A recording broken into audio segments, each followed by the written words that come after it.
తాకట్టులో ఉన్న బంగారాన్ని విడిపించి ఆ రోజున్న మార్కెట్ ధర కట్టి మిగిలిన డబ్బును మీకు అందిస్తుంది కొమ్మూరి గోల్డ్.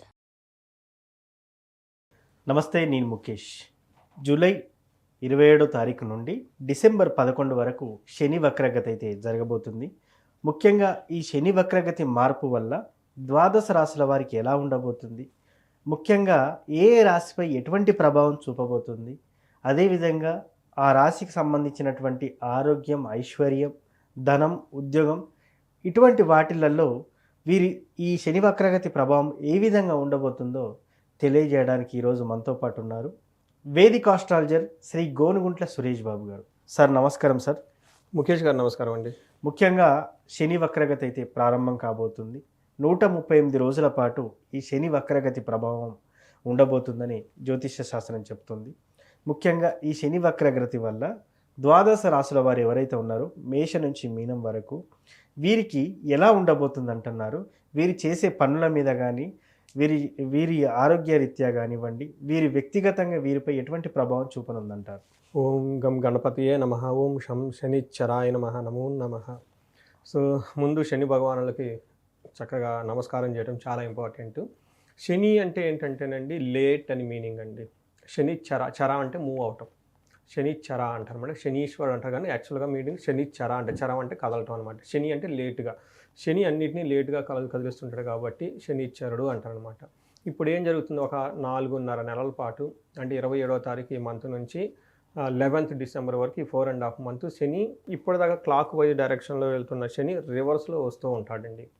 ఈ రివర్స్లో రావటం అంటే జనరల్గా ఇలా మనం ముందుకెళ్తూ ఉండే పరిస్థితి వేరు. ఎప్పుడైతే మన రివర్స్ గేర్లో కారు వెళ్తూ ఉంటే మనం వెనక్కి చూస్తూ ఉంటాం కదండి, బ్యాక్ చూస్తూ ఉంటాం అనమాట. అలా ఈ యొక్క శనికిలో మార్పులు రావడంతో అది ఇండివిజువల్ లైఫ్ మీద కూడా ఎఫెక్ట్ ఉంటుంది. ఎలాంటి ఎఫెక్ట్ ఉంటుంది, వేటి మీద ఉంటుంది? శని వచ్చేటప్పటికి కర్మ ఫల ప్రదాత అంటారు. మనం ఎంత హార్డ్ వర్క్ చేసినా ఆ యొక్క హార్డ్ వర్క్ రిజల్ట్ రావాలంటే శని యొక్క అనుగ్రహం ఉండాలి. అంటే మనం వర్క్ చేస్తే దాని యొక్క రిజల్ట్ రావడానికి శని యొక్క అనుగ్రహం ఉండాలి. రెండోది శని వచ్చేటప్పటికి డిసిప్లిన్. ఓకే, మనం ఏదైనా సక్సెస్ సాధించాలంటే డిసిప్లైన్లో ఉండాలి, పద్ధతులు పాటించాలి. వాటిని ఎంత చక్కగా మనం పాటిస్తూ ఉంటే అంత సేఫ్గా వెళ్తూ ఉంటాం. నెక్స్ట్ ఆలస్యం.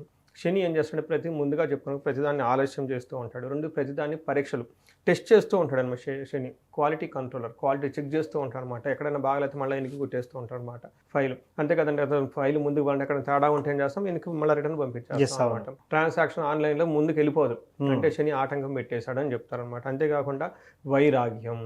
ఓకే, ఏది ఇంపార్టెంట్ ఏది అన్ఇంపార్టెంట్, కొంతమంది అన్ఇంపార్టెంట్ దానికి తెగ టైం స్పెండ్ చేస్తూ ఉంటారు. బట్ శని గ్రహం అనుగ్రహం ఉంటే ఏదైతే లైఫ్లో ఉపయోగమో దాని మీదే మనం ఫోకస్ చేస్తూ ఉంటాం అనమాట. అంతేకాకుండా శని వచ్చేటప్పటికి దీర్ఘాయువు అని చెప్తారు అనమాట. ఆయుష్ బాగుండాలన్నా కానీ శని ఉండాలి అని చెప్తారు. మన ఒంట్లో బోన్స్ ఉంటుంది చూడండి, ఆ బోన్ని రిప్రజెంటేషన్ చేసేది శని మహాత్ముడు అనమాట. శని కనుక సరిగా లేకపోతే కాళ్ళు ఎరగటం, చేతులు ఎరగటం ఇవన్నీ చేస్తూ ఉంటే, శని సరిగా లేకపోతే పని ఫస్ట్ చేయలేడు, చేసినా కానీ రిజల్ట్ రాదు. ఇలా ఈ 5 రకాలు, ఏది కాదు ఇంకా చాలా ఉన్నాయండి. ఈ యొక్క విషయాల్లో ప్రతి ఒక్క రాశికి ఖచ్చితంగా ప్రభావం ఉండబోతుంది. అది ఒక్కొక్క రాశికి ఎలా ఉండబోతుందో మనం చూద్దాం.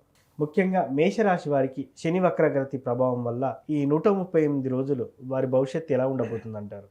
శని మేషరాశి వాళ్ళకి చూసుకుంటేనండి, వీళ్ళకి ఏలినాటి శని బిగినింగ్ స్టేజ్లో ఉందన్నమాట. ఎప్పుడైతే ఏలినాటి శని బిగినింగ్ స్టేజ్లో ఉందో వీళ్ళకి ఆల్రెడీ స్టార్ట్ అయ్యి 1 year కంప్లీట్ అయిందండి. దాదాపు 1.5 year అయిపోయింది. ఈ 1.5 yearలో ఫస్ట్ బాగానే ఉంది కానీ బట్ స్లోగా డే బై డే వాళ్ళంతా ప్రాబ్లమ్స్లోకి వెళ్ళిపోతూ ఉన్నారనమాట. అంటే ఏదైనా పని చేస్తే రిజల్ట్ రాకపోవడం, తర్వాత ధనం టయానికి రాకుండా ఉండటం, అన్ని ఇబ్బందులు పడిపోతూ ఉన్నారనమాట. జనరల్గా మనకి ఏం చెప్తారంటే ఈ టైంలో మానహాని, అవమానాలు జరుగుతూ ఉంటాయి అనుకున్న పని కాకుండా. రెండోది నిత్య సంవాదం. అయ్యో పని నిన్న మొన్నదాకా బాగా జరిగింది, ఇప్పుడు ఎందుకు జరగట్లేదు అని వీళ్ళని వాళ్ళని తిడుతూ కూర్చుంటాం. అంతేకాకుండా దారిద్ర్యం, ధనానికి టయానికి ధనం అందరికి ఇబ్బంది పడిపోతూ ఉంటారనమాట. ఈ ప్రాబ్లమ్స్ వీళ్ళు ఆల్రెడీ ఉన్నారనమాట. మరి ఇప్పుడు ఏం జరుగుతుంది, మరి ఇప్పుడు వక్రగతి ఉండటం వల్ల శని ఏం జరుగుతుంది? ఇప్పటిదాకా మనం ఏలినాటి శని ప్రభావం ఎలా ఉంది అని చెప్పుకున్నాం. బట్ ఈ 4.5 month వాళ్ళు రిటర్న్ వెళ్ళటంతో ఎలా ఉండబోతుందంటే వాళ్ళకి మెయిన్ అనవసరమైన ఖర్చులు పెరుగుతూ ఉంటుంది, ధన వ్యయం విపరీతంగా అవుతుంది. రెండోది ఏమవుతుందంటే మనశ్శాంతి తగ్గి ఆందోళన చాలా కరంగా ఉంటుంది. తర్వాత ఏం చెప్తారంటే మనకి నివాసం లేదంటే ఉన్న ఇంట్లో కానీ ఉద్యోగంలో కానీ ఖచ్చితంగా మార్పు అయితే వస్తుంది. ఫారిన్ కనెక్షన్స్, రిమోట్ ప్లేసెస్ వెళ్ళటము ఇవన్నీ జరిగే అవకాశం ఎక్కువగా ఉంటుంది. విదేశీ ప్రయాణాలు కనుక చేస్తే అందులో చాలా కలిసి వస్తుంది. ఫారిన్ రిలేటెడ్ అయితే బాగా కలిసి వస్తుంది. నెక్స్ట్ ఏమంటారంటే వీళ్ళు సీక్రెట్గా ఎనిమీస్ ఎవరైనా ఉంటే ఇబ్బంది పెట్టే అవకాశం ఎక్కువగా ఉంటుంది. జాగ్రత్తగా ఉండాలి.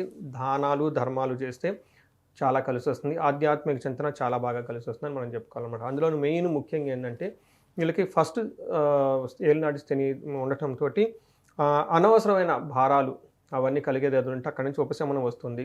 బట్ ఈ 4.5 మంత్లో ఏమవుతుందంటేనండి వీళ్ళకి అనవసరమైన ఖర్చులను నియంత్రించుకుంటారు.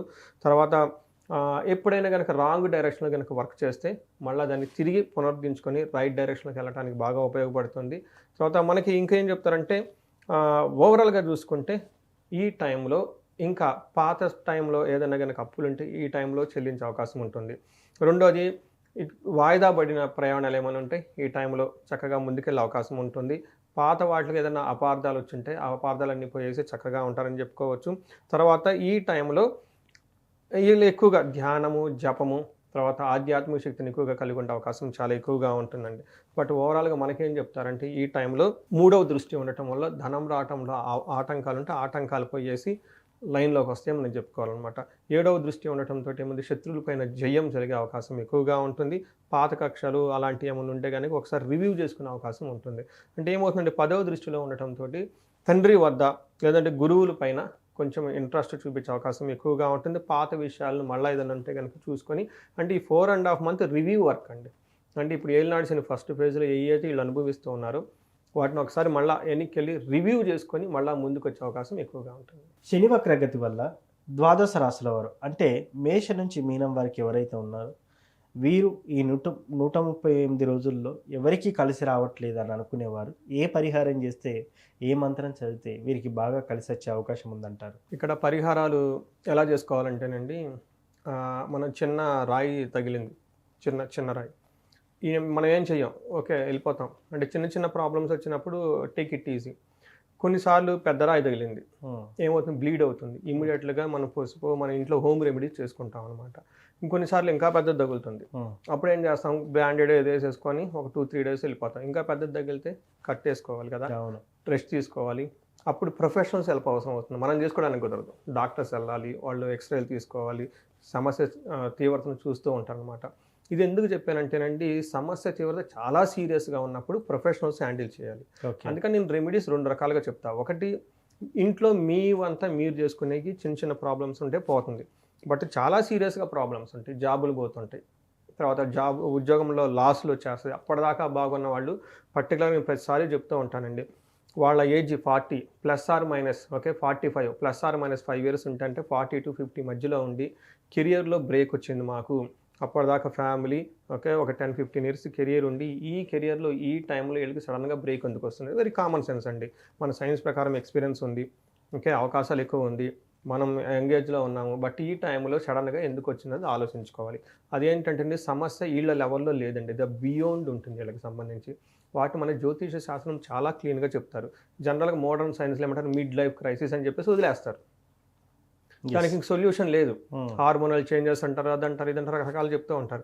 బట్ యాక్చువల్గా జ్యోతిష శాస్త్రంలో చాలా చెప్తుంటుంది ఏంటంటే ఈ టైంలో వాళ్ళకి శాపాలను ఉంటాయి, లేదా గ్రహ దోషాలను ఉంటాయి, ఇవి ఉంటే ఈ టైంలో యాక్టివేట్ అవుతాయి. ఇన్ కేస్ అవి ఉండి ఇప్పుడు దాకా మనం చెప్పిన దానికి టాప్అప్గా శని బాధలు ఉంటే సమస్య తీవ్రత చాలా ఎక్కువగా ఉంటుంది.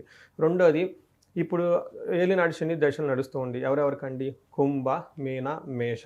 తర్వాత అష్టమ శని నడుస్తుంది సింహరాశికి, అర్ధాష్టమ శని ధనుసు రాశి వాళ్ళకి నడుస్తుంది. ఈ 5 రాశుల వాళ్ళకి శని బాధలు ఎక్కువగా ఉన్నాయి.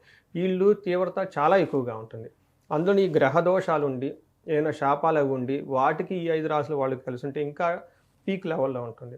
అయితే ఇంట్లో ఒకే ఇంట్లో ఇందాక చెప్పుకున్న రాశులు వాళ్ళు ఎవరైనా ఏలినాటి శని, అర్ధాష్టమ శని, అష్టమ శని, అర్ధాష్టమ శని రాశులు వాళ్ళు ఒకళ్ళు కానీ ఇద్దరు కానీ ముగ్గురు కానీ ఉండి వాళ్ళలో ఇంకా ఎవరికైనా పితృదోషాలు అవన్నీ ఉంటే ఆ ఇంట్లో అవుట్ ఆఫ్ కంట్రోల్, ఎవరు ఎటు పోతున్నారు ఏం పోతున్నారు ఎవరికి అర్థం కాదు, లెగిస్తే గొడవలు, అసలు పరిస్థితి వాళ్ళ కంట్రోల్లో ఉండదు, ఇంట్లో మనుషులు ఎవరు కుదురుగా ఉంటారు.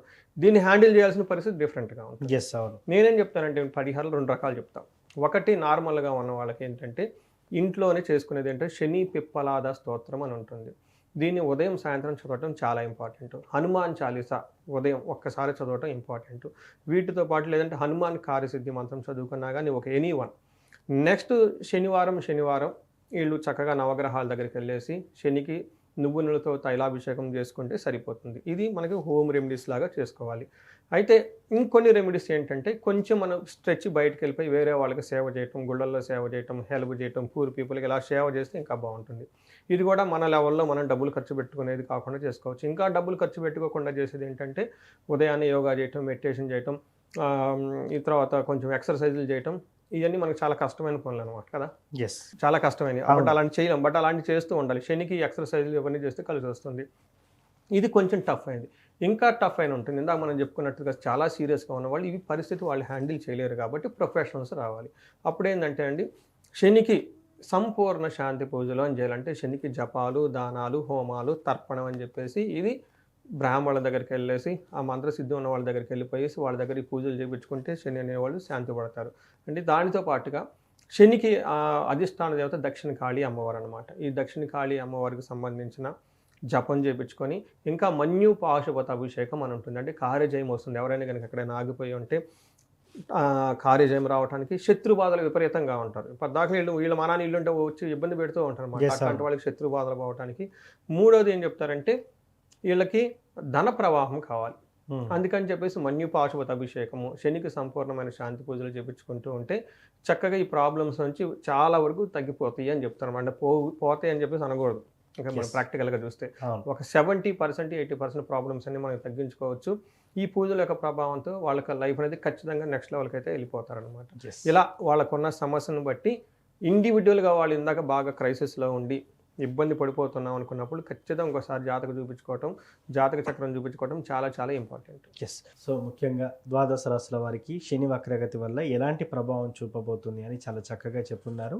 వ్యక్తిగతంగా కూడా ఇంకేమైనా తెలుసుకోవాలనుకుంటే పర్సనల్గా మీతో 1-to-1 మీట్ అయినా లేకపోతే కాల్ మాట్లాడినా కూడా వాటికి సంబంధించినటువంటి చక్కటి పరిహారం అందజేస్తామని కూడా చెప్పారు గురువుగారు. ధన్యవాదాలు. ధన్యవాదాలు.